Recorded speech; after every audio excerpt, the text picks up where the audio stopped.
So we have been spending a couple of days learning about transformations. We learned that a translation is a transformation in which a figure slides, and we learned that a reflection is a translation in which a figure flips. Today we're going to focus on our third transformation, which is rotations. A rotation is the type of transformation in which a figure turns. Now, a figure is rotated about a point called the center of rotation. And what you're going to see today is that our center of rotation can either be the vertex on our figure, or it could be the origin on the coordinate plane. We're going to go through both of those examples. The number of degrees a figure rotates is the angle of rotation. And this could be 90 degrees, 180 degrees, or 270 degrees. We're going to talk about those on the next slide. So if you take a look, here I have a pre-image. And if I turn my pre-image to create my image, whatever I turn it around is going to be my center of rotation. So again, it could be the origin on the graph, or it could be a vertex. And a vertex, remember, is where two lines meet. So this is a vertex, and this is a vertex. And however many degrees you turn it is what our angle of rotation is. These are all going to be important pieces of information that you're going to need to gather before you can actually do the rotation itself. So let's take a look at those angles of rotation. 90 degrees, if you think about a clock, it's if the hand is going from the 12 to the 3. That is 90 degrees. 180 degrees is if you're going from the 12 to the 6 on a clock. And 270 degrees is if you're going from the 12 to the 9 on a clock. Now, other than knowing the angle rotations, it's important to know the direction that you're rotating your object. You're either going to be rotating your object clockwise, which is to the right, or counterclockwise, which is to the left.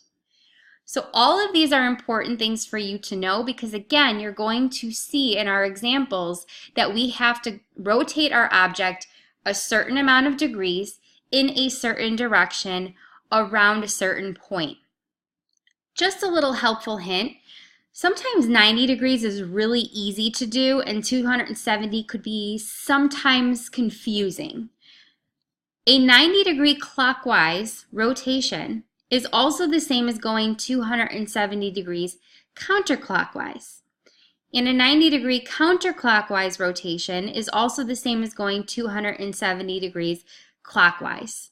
That's just something to help you do those 270-degree rotations a little easier.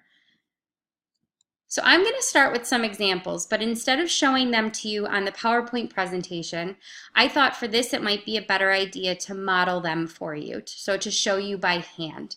So I'm going to take us off of our PowerPoint here, and I'm going to go ahead over to the document camera, and we're going to take a look at this example. So this says to rotate the figure 90 degrees counterclockwise about vertex A. And here's my figure right here. There's a couple of things that you need to know before you can actually rotate this object. And this goes back to the vocab words we were just talking about. The first is, what is your angle of rotation? So in this case, our angle of rotation is 90 degrees. The second thing you want to know is which direction you're rotating your figure. Now in this case, they told us we're going to go counterclockwise. And counterclockwise is to the left. Finally, the last thing you need to know before you do this is, what is your center? I'm going to write left over here, I'm sorry. What is your center of rotation? And in this case, they want me to rotate this around vertex A. So that's going to be my center of rotation. So now that you have all this important information taken right from the question, you're going to go ahead and actually do the rotation. Now, if you take a look at the object on the coordinate plane, move this down a little bit. The first thing you want to do is take your pencil or pen and you're going to place it on your center of rotation. So in this case, my center of rotation is vertex A, which is right here. So I'm going to place my pencil on vertex A. Now, after you've done that, you want to physically turn your graph, and in this case, we're going to turn it 90 degrees to the left.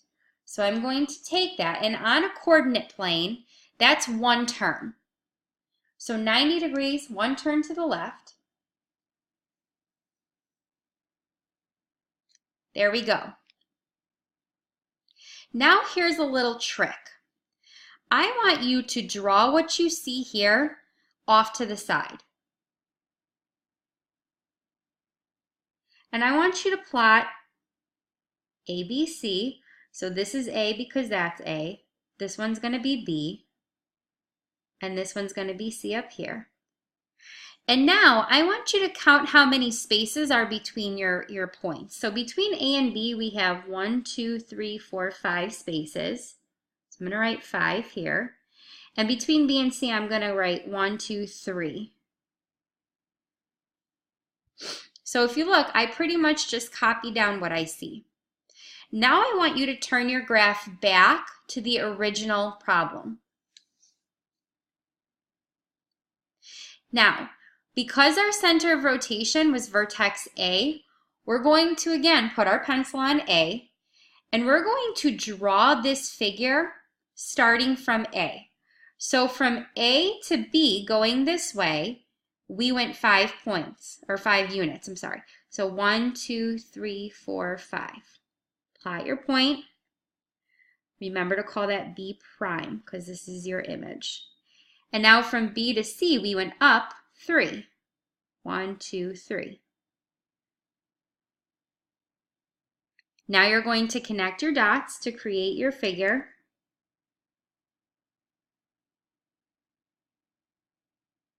And there you have it. We have just rotated our figure 90 degrees counterclockwise around vertex A. Now let's take a look at another example. In this case, we want to rotate the figure 90 degrees clockwise about the origin. So we're going to answer the same 3 questions that we answered on the last example. Our angle of rotation, again, is 90 degrees. Our direction of rotation in this problem is clockwise, which is to the right. Finally, our center of rotation for this one is the origin.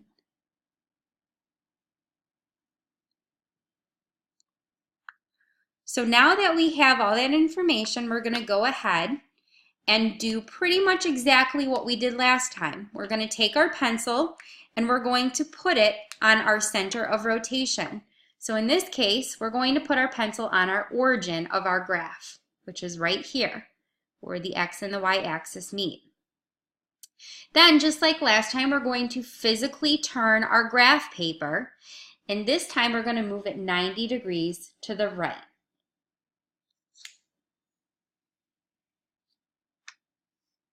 Now, because we're turning it around the origin and not around a vertex, it's a little different.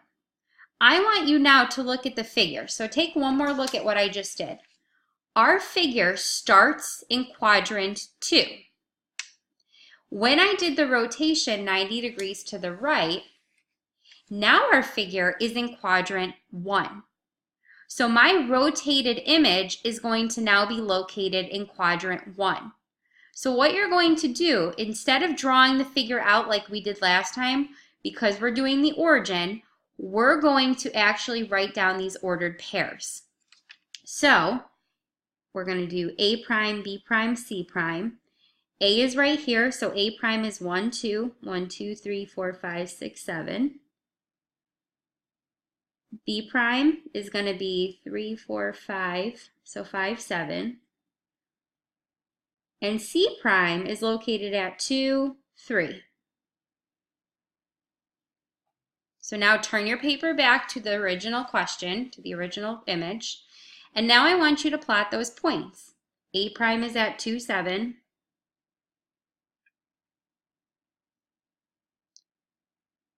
B prime is at 5, 7. And C prime is at 2, 3. Connect your dots. And there you have it. So if you think about it, we just rotated this and it was in quadrant 1. And when we drew our image, it's still in quadrant 1. Something else to keep in mind is the first example that we did, we rotated it around vertex A. When you're rotating an image around a vertex, your two images are actually going to be touching at that vertex. Whereas when we're rotating an object around the origin, your two images are going to be in different quadrants and they're not going to be touching. So that's just something good to know and to look out for to check your work when you're finished. I know this was a long video and I do apologize about that, but I figured that showing this to you would be better by hand than showing it to you on a PowerPoint presentation. So remember, it's a lot to take in. Go back and review the video when you need to. Go back and relook at some of the examples and make sure that you are prepared with questions when you come to class tomorrow.